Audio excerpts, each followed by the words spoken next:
চিকিৎসা বিজ্ঞানে রসায়নের বহু ব্যবহার হয় বিভিন্ন রকমের ওষুধ তৈরি করার ক্ষেত্রে, বিশেষত যেমন অ্যানালজেসিক বা যা ব্যথা বেদনা উপশম করে, অ্যাসপিরিন, অ্যানালজিন, যেমন অ্যান্টিপাইরেটিক অর্থাৎ যা শরীরের তাপমাত্রা বৃদ্ধি হওয়াকে আটকায় এবং ফলত জ্বরের উপশমের জন্য ব্যবহার করা যায় যাকে, যেমন প্যারাসিটামল।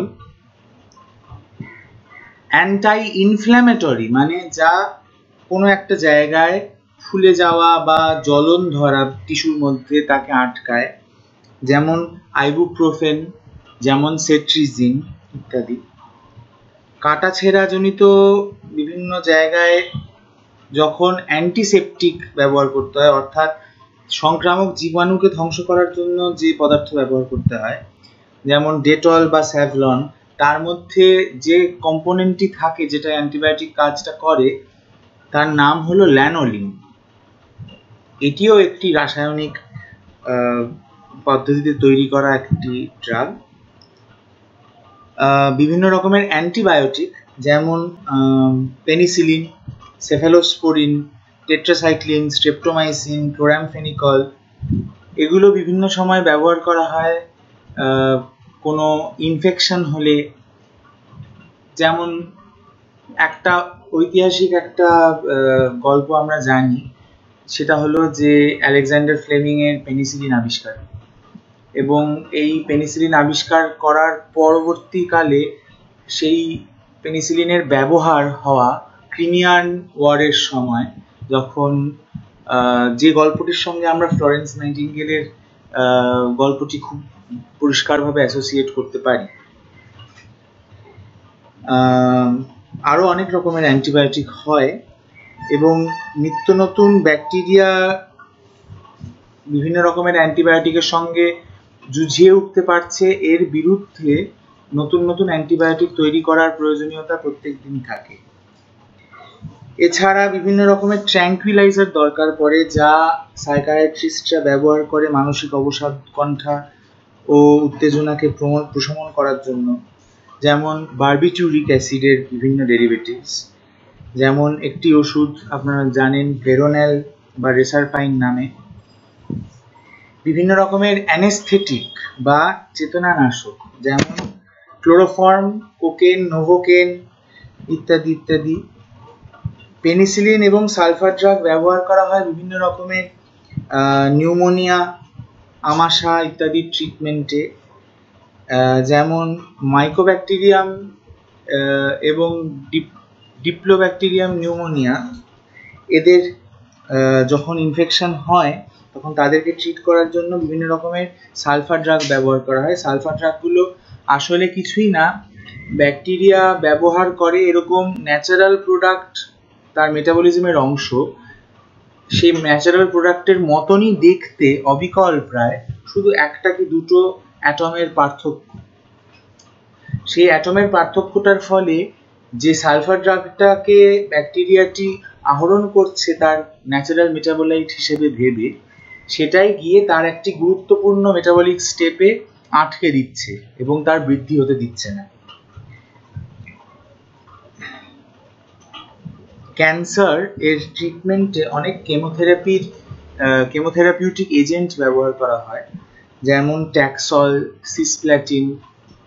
এগুলো সবই হচ্ছে, আমরা পরবর্তীকালে পড়ব, হেটেরোসাইক্লিক কেমিস্ট্রির একটা অংশ আছে যেখানে বিভিন্ন কোঅর্ডিনেশন কম্পাউন্ড ব্যবহার করা হয়। মানে এমন একটি কম্পাউন্ড, এমন একটি দ্রব্য যার দুটো অংশ আছে, একটি মেটালিক বা ধাতু অংশ আছে এবং একটি অর্গ্যানিক বা জৈব অংশ আছে, এবং এই জৈব অংশটি ধাতু অংশটির সঙ্গে কোঅর্ডিনেট করা।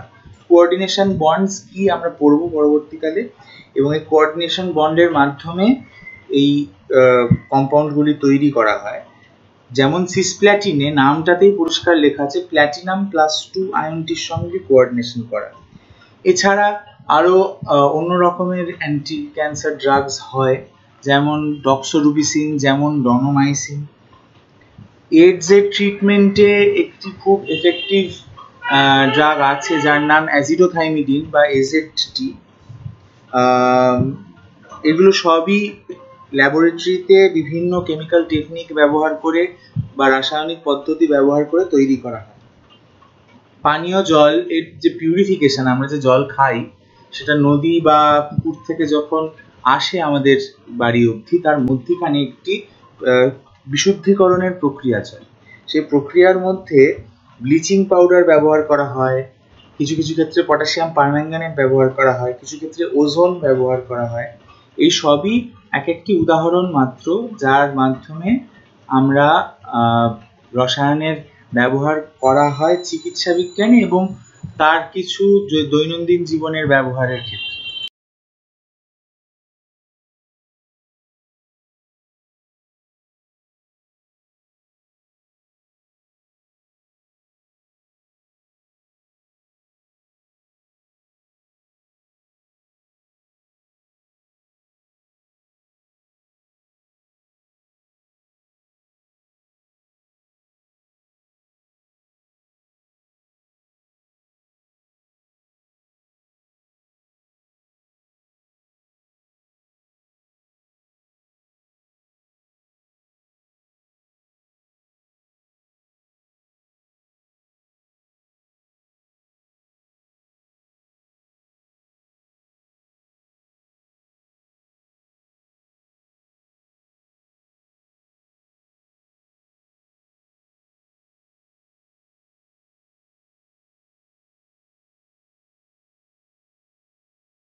পদার্থের প্রকৃতি বা নেচার অফ ম্যাটার।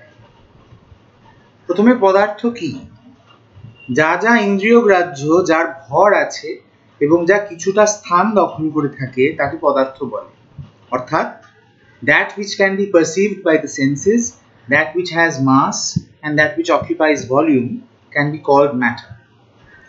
সমস্ত সজীব বা নির্জীব বস্তুই পদার্থের সমবায়ে গঠিত। পদার্থের তার মানে আমাদের একটা শ্রেণীবিন্যাস করার দরকার, শ্রেণীবিন্যাস বা ক্লাসিফিকেশন করা দরকার। তো আমরা কিভাবে ক্লাসিফাই করব বা শ্রেণীবিন্যাস করব? আমরা দুভাবে করতে পারি, একটা ফিজিক্যালি, একটা কেমিক্যালি, বা একটা ভৌতভাবে, একটা রাসায়নিকভাবে।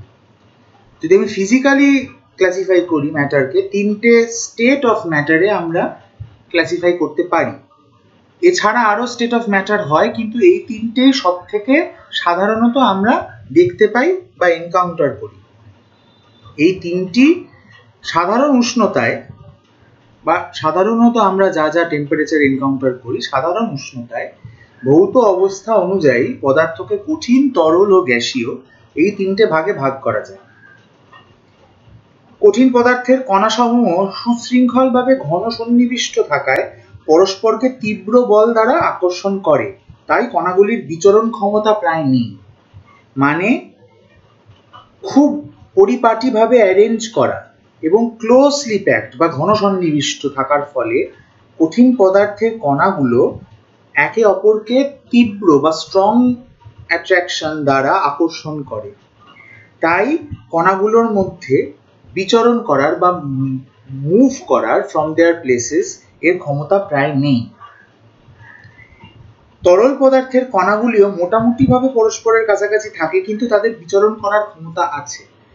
তরল পদার্থের মধ্যে এক একটি কণার মধ্যে এই ফোর্স অফ অ্যাট্রাকশনটা সলিড স্টেটের থেকে অনেকটা উইক, কিন্তু তা সত্ত্বেও তারা এক রকমের সন্নিবেশের মধ্যে আছে, যেটাকে আমরা ঘন সন্নিবেশ বলতে পারবো না, কিন্তু তারা বিচরণ করার ক্ষমতা রাখে।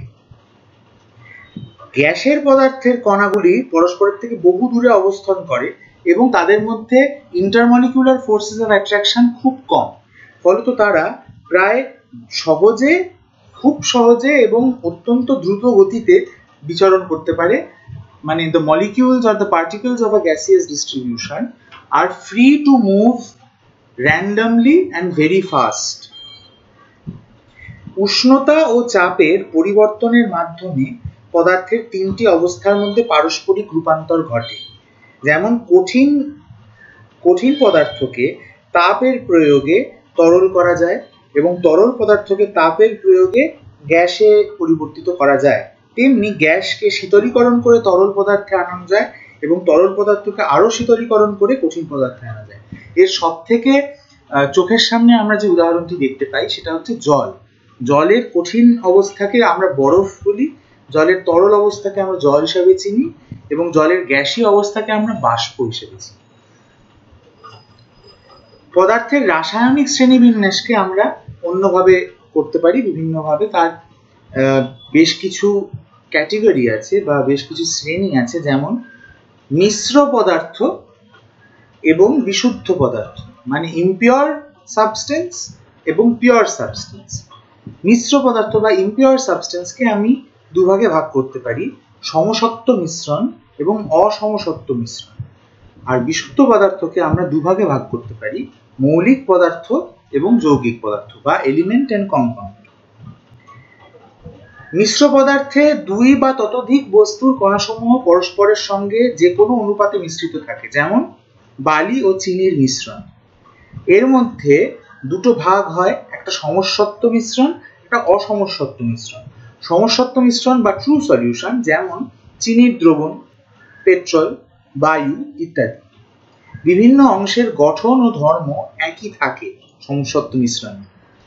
এরূপ মিশ্রণের কণাগুলিকে অণুবীক্ষণ যন্ত্রের সাহায্যেও দেখা যায় না, মানে বিভিন্ন হাই রেজলিউশন মাইক্রোস্কোপ হোক বা স্পেকট্রোস্কোপ হোক, আমরা দেখতে পাই যে গোটা মিশ্রণটি বা গোটা সলিউশনটির প্রত্যেকটি অংশ আইডেন্টিক্যালি ব্যবহার করে, মানে তাদের ব্যবহারে বা তাদের প্রক্রিয়ার কোনো পার্থক্য দেখা যায় না অংশ থেকে অংশ আমরা গেলে। কিন্তু অসমসত্ব মিশ্রণের ক্ষেত্রে বিভিন্ন অংশের গঠন ও ধর্ম একই হয় না।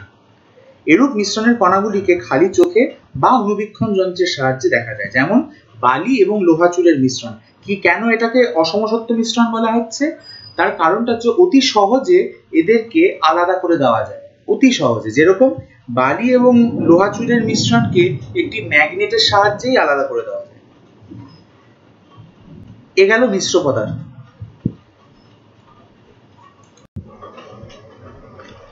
এর সমাধান হবে এরম ভাবে, প্রথম প্রশ্নের, দুধ একটি সমসত্ব মিশ্রণ।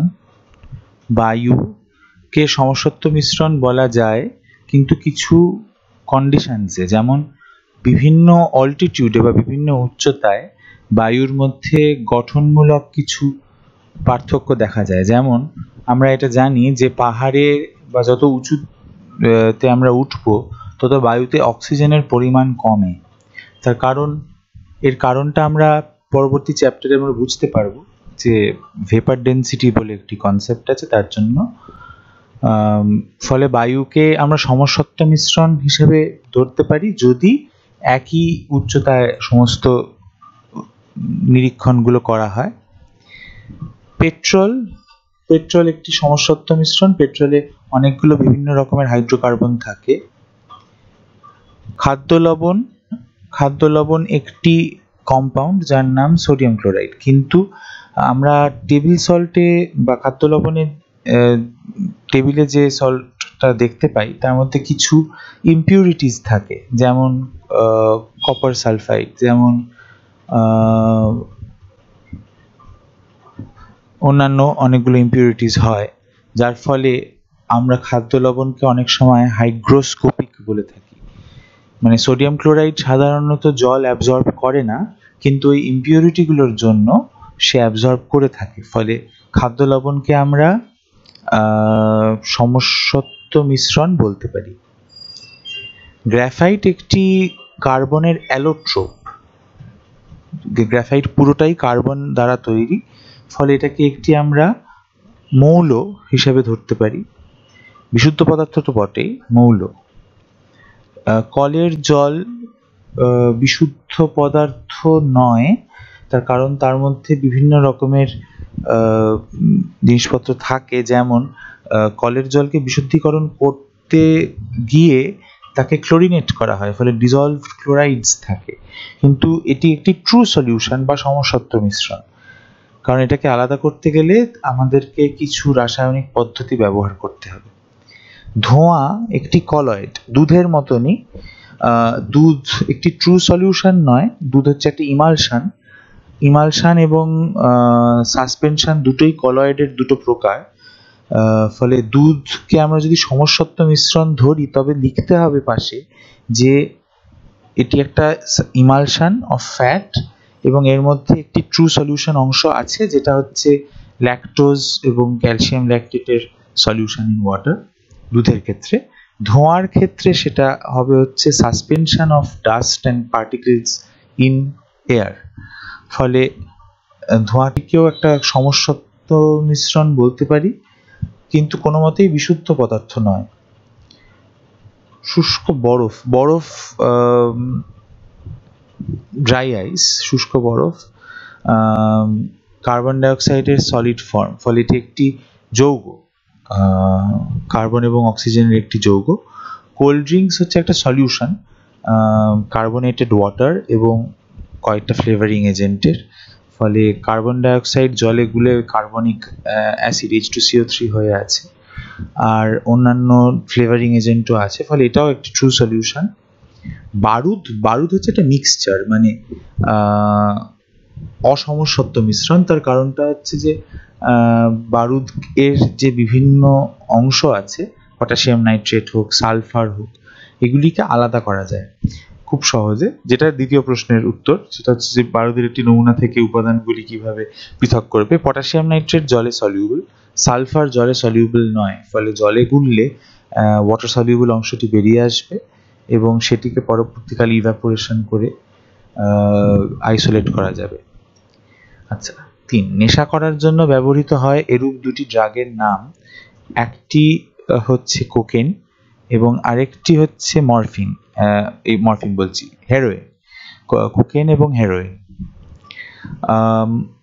একটা সময় ছিল যখন মরফিনের যেহেতু ব্যথা নিবারক কিছু ক্ষমতা আছে, তাই মরফিন ব্যবহার করা হতো নেশা করতে, কিন্তু তার পরবর্তীকালে তার মরফিনের মানে হাসপাতালে ব্যবহারটা অত্যন্ত স্ট্রিক্টলি লিমিটেড হয়ে যায় এবং অন্যান্য ব্যথা নিবারক ওষুধ ব্যবহার করা শুরু হয়, যার ফলে কমার্শিয়ালি এটার অ্যাভেলেবিলিটি কমে যায়। কিন্তু কোকেন এবং হেরোইন দুটোই ভীষণ মারণ নেশা করার ড্রাগ এবং পৃথিবী জুড়ে বিভিন্ন ল এনফোর্সমেন্ট এজেন্সি, বিভিন্ন দেশের আইনি ব্যবস্থা খুব কঠোরভাবে শাস্তি দেয় কোকেন এবং হেরোইনের পজেশন থাকলে। বায়ুকে কখনো কখনো অসমসত্ব মিশ্রণ রূপে গণ্য করা হয়। তার কারণটা হচ্ছে যে বায়ুর যে গঠনটা, তার যে ইউনিফর্মিটি, এই যে 78% নাইট্রোজেন, 21% অক্সিজেন, 1% আর্গন এবং বাকি কার্বন ডাইঅক্সাইড ইত্যাদি ইত্যাদি অনেকগুলো গ্যাসের মিশ্রণ, এই যে কম্পোজিশনটা, এটা একটা স্ট্যান্ডার্ড সেট অফ কন্ডিশনসে, মানে at sea level, at 1 atmospheric pressure, at standard temperature, এই তিনটে কন্ডিশনে। এবার এর অন্যথা হলে, এই তিনটে কন্ডিশনের মধ্যে অন্যথা হলে, মানে অল্টিটিউড বেড়ে গেলে বা সমুদ্রতট থেকে উচ্চতা যদি আপেক্ষিক উচ্চতা বেড়ে যায়, তখন আমরা দেখব আস্তে আস্তে যে হাওয়ায় অক্সিজেনের পরিমাণ কমছে, যার জন্য পাহাড়ের চূড়ায় অক্সিজেনের অভাব ঘটে এবং শ্বাসকষ্ট হয় যারা মাউন্টেনিয়ারিং করে তাদের। এছাড়া টেম্পারেচার এবং প্রেশারেরও একটা ভূমিকা আছে। কারণটা হচ্ছে যে একটা সার্টেন অ্যামাউন্ট অফ প্রেশার দিলে অতি সহজে হাওয়ার কার্বন ডাইঅক্সাইড গ্যাসীয় কম্পোনেন্টটা লিকুইফাই করে এবং সলিডিফাই করে যায়, ড্রাই আইস হয়ে যায়, যেটা ড্রাই আইস ম্যানুফ্যাকচার করার পদ্ধতি। এই গেল এই 5টা প্রশ্নের উত্তর। বিশুদ্ধ পদার্থগুলির নির্দিষ্ট সংযুতি আছে। এগুলিকে মৌলিক পদার্থ বা এলিমেন্ট ও যৌগিক পদার্থ বা কম্পাউন্ড, এই দুই শ্রেণীতে ভাগ করা হয়। মৌলিক পদার্থগুলি বা এলিমেন্টগুলি কি পরমাণু অ্যাটম বা অণু মলিকিউল দিয়ে গঠিত, যেমন hydrogen, helium, carbon, nitrogen, sodium ইত্যাদি মৌলিক পদার্থ। যে কটি মৌলিক পদার্থ আজ অব্দি আবিষ্কৃত সে সবকটিকে একটি তালিকায় অ্যারেঞ্জ করা হয়। এই তালিকাটাকে পিরিয়ডিক টেবিল বলা হয়। সোডিয়াম, পটাশিয়াম ইত্যাদি ধাতব মৌলগুলিতে স্বাধীন সত্তা বিশিষ্ট যে ক্ষুদ্রতম কণাগুলি থাকে সেগুলি হলো পরমাণু। আবার হাইড্রোজেন, নাইট্রোজেন, অক্সিজেন, ক্লোরিন ইত্যাদি গ্যাসীয় মৌলগুলিতে স্বাধীন সত্তা বিশিষ্ট যে ক্ষুদ্রতম কণাগুলি থাকে সেগুলি হলো অণু।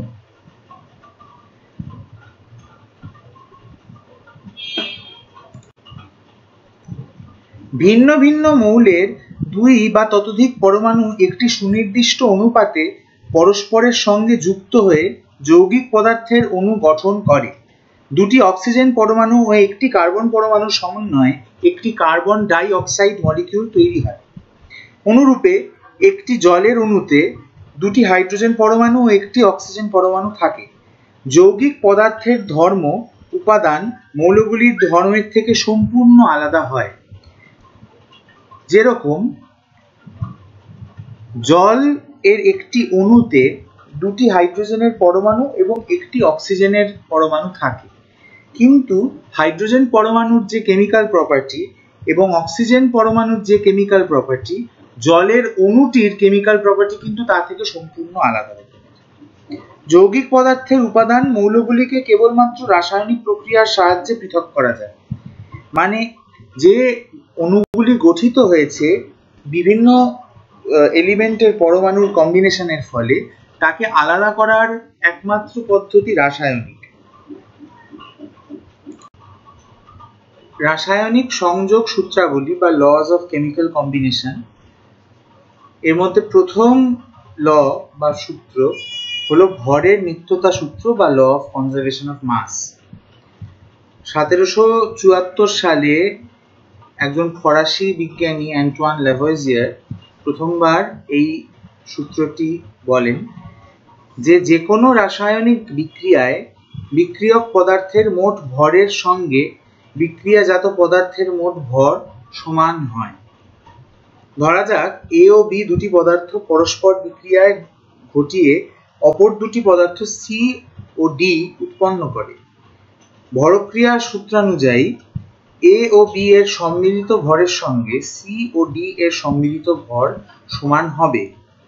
এর উদাহরণ হিসেবে আমরা এটা বলতে পারি যে যদি দুটি পৃথক পাত্রে NaCl বা সোডিয়াম ক্লোরাইড ও AgNO3 বা সিলভার নাইট্রেট এর দ্রবণ নিয়ে পাত্রসহ দ্রবণগুলির সম্মিলিত ভর পরিমাপ করা হলো। এরপর পাত্রের দ্রবণ দুটিকে মিশ্রিত করলে NaCl ও AgNO3 এর মধ্যে বিক্রিয়া ঘটে, ডাবল ডিসপ্লেসমেন্ট রিঅ্যাকশন, এবং AgCl প্রেসিপিটেট বা অদক্ষেপ ও NaNO3 উৎপন্ন হয়। এই অবস্থায় দুটি পাত্র সহ উক্ত মিশ্রণের সম্মিলিত ভর পরিমাপ করলে দেখা যাবে যে এই ভর পূর্বের ভরের সমান, অর্থাৎ রাসায়নিক বিক্রিয়ার আগে ও পরে পদার্থের মোট ভর অপরিবর্তিত থাকে। 1925 সালে আইনস্টাইনের আপেক্ষিকতাবাদ অনুযায়ী শক্তি ও ভর পরস্পর সমতুল্য। এই আবিষ্কারটি করা হয় নিউক্লিয়ার ফিশন এর যে কেমিক্যাল রিঅ্যাকশনটি, সেই কেমিক্যাল রিঅ্যাকশনটির ফলে যে প্রচুর পরিমাণে শক্তি তৈরি হয় তার ব্যাখ্যা খুঁজে পাওয়া যাচ্ছিল। এরকম অবস্থায় আইনস্টাইন হিসেব করে দেখান যে পরিমাণ অতিরিক্ত শক্তি উৎপন্ন হয়েছে তা E = mc²। এই ফর্মুলা অনুযায়ী যে মাস ডিফেক্ট হয়েছে বিক্রিয়ার মধ্যে, সেই মাস ডিফেক্ট হচ্ছে এই m, এবং c হচ্ছে আলোর গতিবেগ যা কনস্ট্যান্ট। তো E = mc², এই সূত্রে বসালে conservation of mass and energy এই এক্সটেনশনটা তৈরি হয় আগের সূত্রটাতে, যে ভরের নিত্যতা সূত্রের এটি একটি এক্সটেনশন হয়, যে একই বিক্রিয়ার সময়, বিক্রিয়ার আগে এবং পরে বিক্রিয়ক পদার্থের মোট ভর এবং শক্তি বিক্রিয়াজাত সমস্ত পদার্থের ভর এবং শক্তির তুলনা সমান।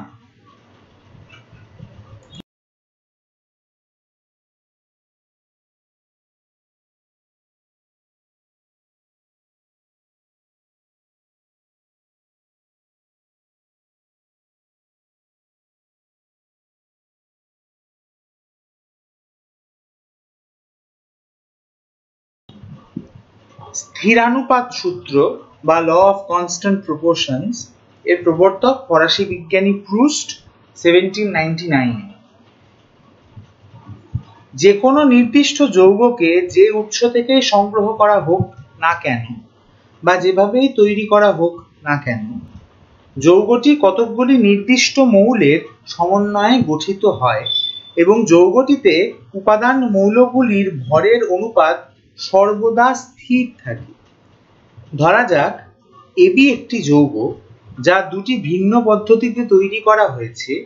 একটি পদ্ধতিতে x গ্রাম A এর সঙ্গে y গ্রাম B যুক্ত হয় এবং অপর পদ্ধতিতে m গ্রাম A এর সঙ্গে n গ্রাম B যুক্ত হয়।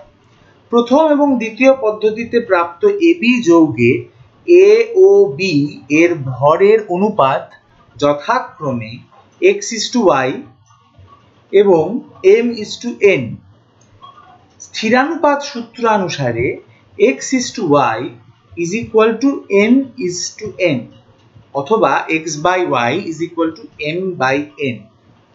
এর উদাহরণ হিসাবে যদি আমরা জলকে ধরি, জল একটি যৌগিক পদার্থ যা হাইড্রোজেন ও অক্সিজেনের সমন্বয়ে গঠিত। যে কোনো উৎস থেকে বিশুদ্ধ জল সংগ্রহ করে যদি বিশ্লেষণ করা যায় তাহলে দেখা যাবে সব উৎস থেকে প্রাপ্ত জল হাইড্রোজেন ও অক্সিজেনের সমন্বয়ে গঠিত এবং প্রত্যেক ক্ষেত্রেই হাইড্রোজেন ও অক্সিজেনের ভর এর অনুপাত 1:8।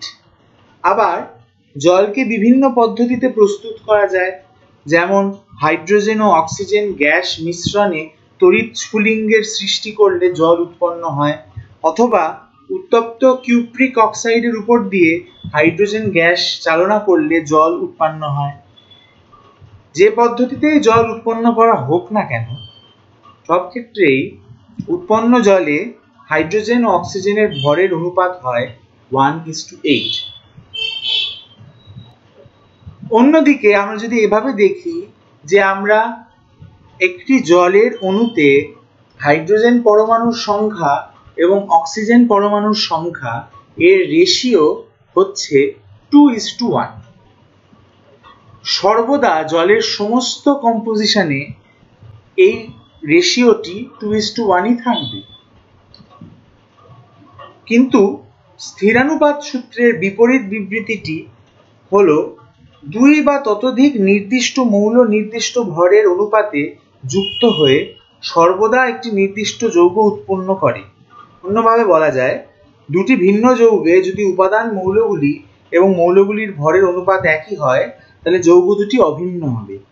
কিন্তু স্থিরানুপাত সূত্রের এই বিপরীত বিবৃতিটি সব ক্ষেত্রে প্রযোজ্য হয় না।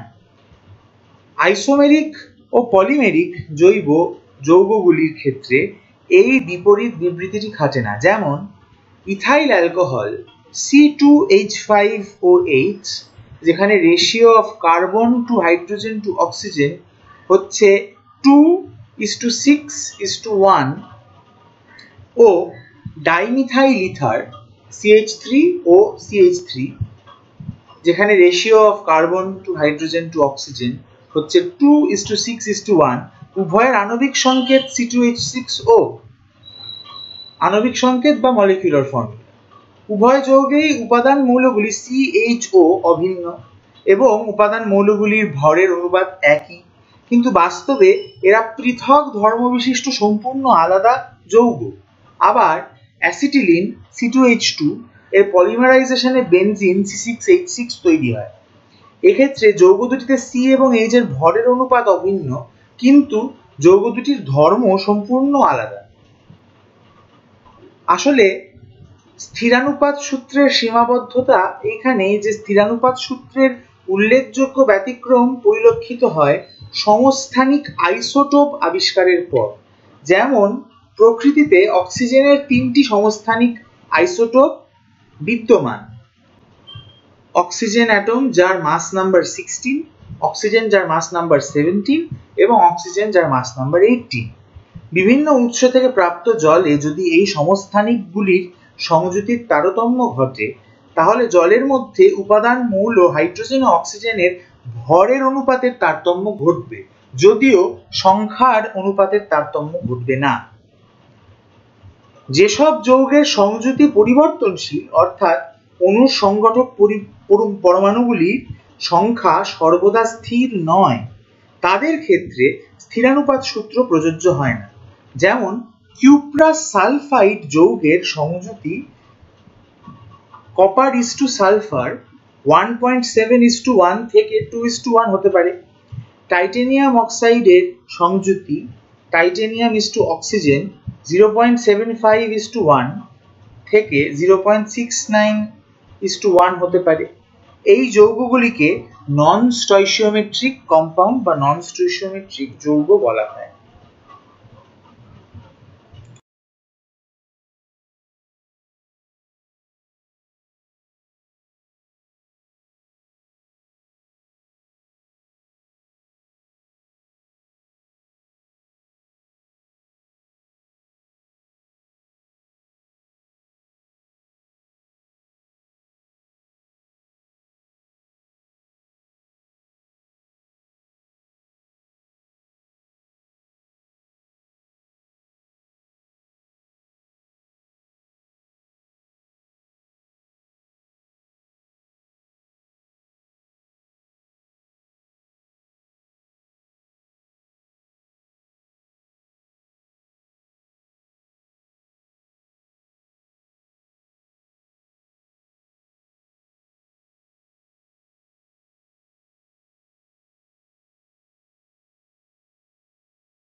গুণানুপাত সূত্র বা ল অফ মাল্টিপল প্রপোর্শনস 1803 সালে ড্যালটনের আবিষ্কার করা। এই সূত্র অনুযায়ী দুটি মৌলের রাসায়নিক সংযোগে যখন দুই বা ততোধিক যৌগ উৎপন্ন হয়, তখন একটি মৌলের নির্দিষ্ট ভরের সঙ্গে অপর মৌলটির যে ভিন্ন ভিন্ন ভর যুক্ত হয়, সেই ভরগুলির মধ্যে একটি সরল অনুপাত বর্তমান থাকে। সরল অনুপাত বলতে ছোট পূর্ণ সংখ্যার অনুপাত বোঝায়, যেমন 1:3 বা 1:2 বা 1:3:4 ইত্যাদি। এর উদাহরণ হিসেবে আমরা যদি দেখি যে কার্বন ও হাইড্রোজেনের রাসায়নিক সংযোগে C2H6 উৎপাদনে 24 ভাগ ভরের কার্বনের সঙ্গে 6 ভাগ ভরের হাইড্রোজেন যুক্ত হয়। C2H4 উৎপাদনে 24 ভাগ ভরের কার্বনের সঙ্গে 4 ভাগ ভরের হাইড্রোজেন যুক্ত হয় এবং C2H2 উৎপাদনে 24 ভাগ ভরের কার্বনের সঙ্গে 2 ভাগ ভরের হাইড্রোজেন যুক্ত হয়। সুতরাং ওই তিনটি যৌগ উৎপাদনে নির্দিষ্ট ভরের 24 ভাগ কার্বনের সঙ্গে যে ভিন্ন ভিন্ন ভরের হাইড্রোজেন যুক্ত হয় তাদের অনুপাত 6:4:2, that is equal to 3:2:1। এটি পূর্ণ সংখ্যার সরল অনুপাত।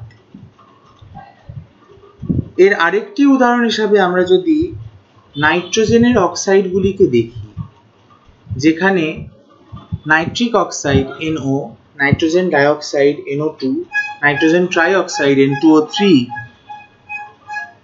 N2O4 এবং N2O5 নাইট্রোজেন পেন্টঅক্সাইড।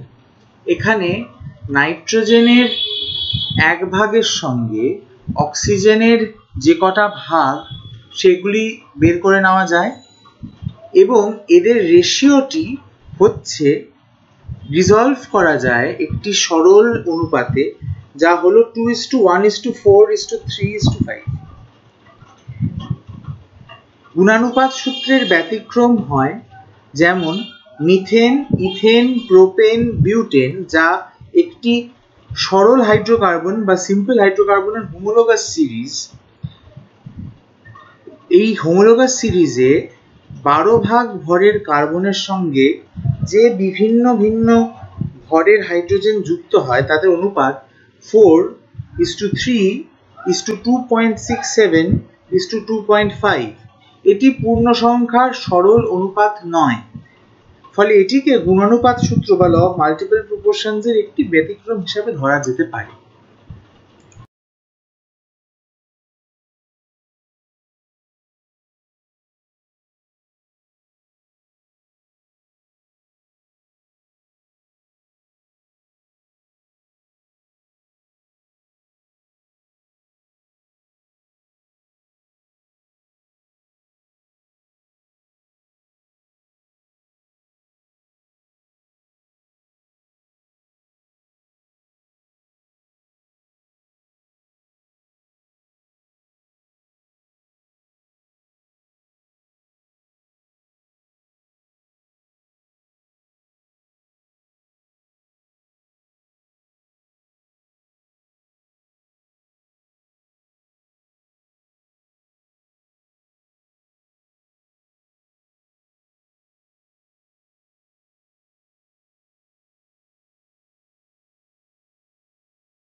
মিথনুপাত সূত্র বা ল অফ রেসিপ্রোকাল প্রপোর্শনস এর প্রবর্তক বিজ্ঞানী রিক্টার 1792 সালে।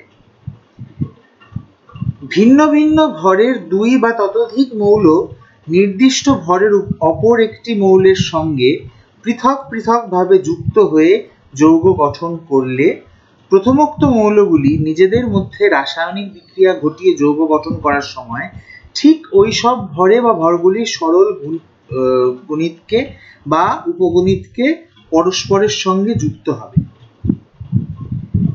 এর ব্যাখ্যা, ধরা যাক এ ভাগ ভরের এ মৌল এবং বি ভাগ ভরের বি মৌল পৃথকভাবে এম ভাগ ভরের সি মৌলের সঙ্গে যুক্ত হয়ে যথাক্রমে এক্স ও ওয়াই যৌগ উৎপন্ন করে। সুতরাং সি মৌলের এম ভাগ ভরের সঙ্গে যুক্ত এ ও বি মৌলের ভরের অনুপাত A:B। এখন যদি এ ও বি মৌল দুটি পরস্পরের সঙ্গে রাসায়নিক বিক্রিয়া করে যৌগ গঠন করে, তাহলে উৎপন্ন যৌগে মৌলদ্বয়ের ভরের অনুপাত হবে A:B অথবা XA:YB, যেখানে X এবং Y দুটোই সরল পূর্ণসংখ্যা। এর উদাহরণ হিসেবে আমরা যদি একটা দেখি যে কার্বন ও অক্সিজেন পৃথক পৃথকভাবে হাইড্রোজেনের সঙ্গে যুক্ত হয়ে যথাক্রমে মিথেন CH4 ও জল H2O উৎপন্ন করে। মিথেনে 4 ভাগ ভরের হাইড্রোজেনের সঙ্গে 12 ভাগ ভরের কার্বন অর্থাৎ 1 ভাগ ভরের হাইড্রোজেনের সঙ্গে 3 ভাগ ভরের কার্বন যুক্ত থাকে। অপরদিকে জলে 2 ভাগ ভরের হাইড্রোজেনের সঙ্গে 16 ভাগ ভরের অক্সিজেন বা 1 ভাগ ভরের হাইড্রোজেনের সঙ্গে 8 ভাগ ভরের অক্সিজেন যুক্ত থাকে। সুতরাং 1 ভাগ ভরের হাইড্রোজেনের সঙ্গে পৃথক পৃথকভাবে 3 ভাগ ভরের কার্বন ও 8 ভাগ ভরের অক্সিজেন যুক্ত হয়। কাজেই মিথনুপাত সূত্র অনুসারে কার্বন ও অক্সিজেন পরস্পর রাসায়নিকভাবে যুক্ত হলে উৎপন্ন যৌগে ওই দুই মৌলের ভরের অনুপাত হবে 3:8 বা এর কোনো সরল গুণিতক বা উপগুণিতক।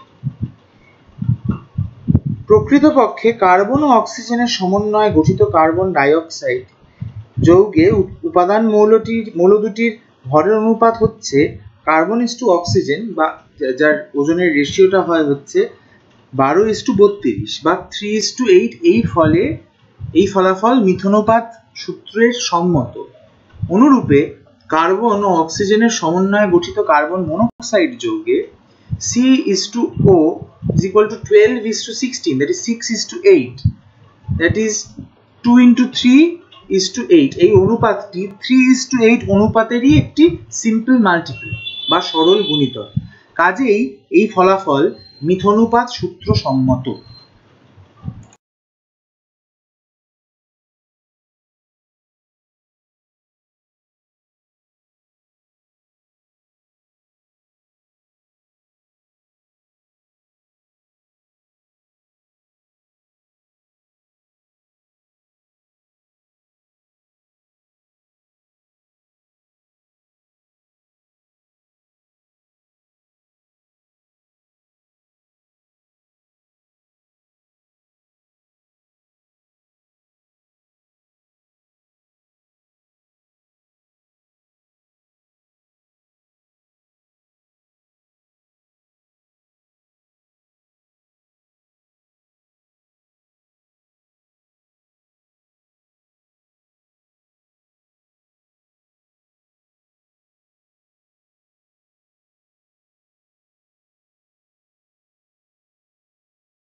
গে-লুসাকের গ্যাস আয়তন সূত্র।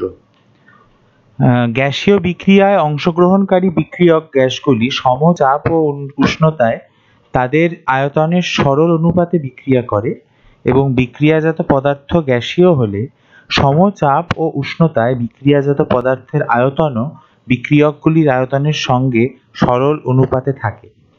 গ্যাসের আয়তন চাপ ও উষ্ণতার উপর নির্ভরশীল, তাই গ্যাসীয় বিক্রিয়ক ও বিক্রিয়াজাত পদার্থের আয়তন তুলনা করার সময় চাপ ও উষ্ণতা সবসময় একই রাখা হয়। এর উদাহরণ হিসেবে যদি আমরা এটা দেখি যে পরীক্ষায় দেখা যাক সমচাপ ও উষ্ণতায় 2 আয়তন হাইড্রোজেন ও 1 আয়তন অক্সিজেন গ্যাসের পারস্পরিক বিক্রিয়ায় সর্বদা 2 আয়তন স্টিম উৎপন্ন হয়। সুতরাং এই বিক্রিয়ায় সমচাপ ও উষ্ণতায় বিক্রিয়ক গ্যাসগুলি হাইড্রোজেন অক্সিজেন ও বিক্রিয়াজাত স্টিমের H2O আয়তনের অনুপাত 2:1:2। এটি একটি সরল অনুপাত। গে-লুসাকের গ্যাস আয়তন সূত্রের বৈশিষ্ট্য হল প্রথম যে অন্যান্য রাসায়নিক সংযোগ সূত্র ভর সংক্রান্ত, এই সূত্রটি সমচাপ ও উষ্ণতায় গ্যাসীয় বিক্রিয়ক ও বিক্রিয়াজাত পদার্থের আয়তন সংক্রান্ত, এবং 2 ডাল্টনের পরমাণুবাদের সাহায্যে এই সূত্রটি ব্যাখ্যা করা যায় না।